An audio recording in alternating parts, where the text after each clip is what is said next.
És impossible viure a Catalunya i no conèixer Antoni Gaudí, de la mateixa manera que arreu del món també és conegut.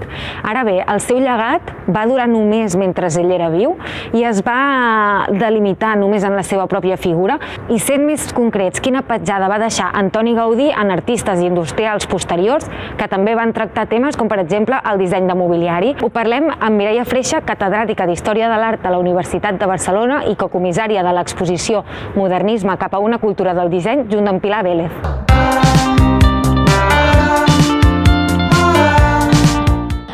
Gaudí, per descomptat, és un arquitecte singular, podríem dir-ho d'aquesta manera, però evidentment no és una persona aïllada, sinó que està en un entorn i conviu amb tot això. Aleshores, a l'entorn de Gaudí hi ha molts altres arquitectes, molts altres artesans que estan treballant, vull dir que estan intercomunicant amb ell, i Gaudí, per descomptat, està en tot aquest entorn. El que no es pot negar, però, és que Gaudí té una petjada molt especial, o sigui, té un grau de creativitat realment molt únic, molt original, i això el fa, en certa, indiscutiblement, diferent.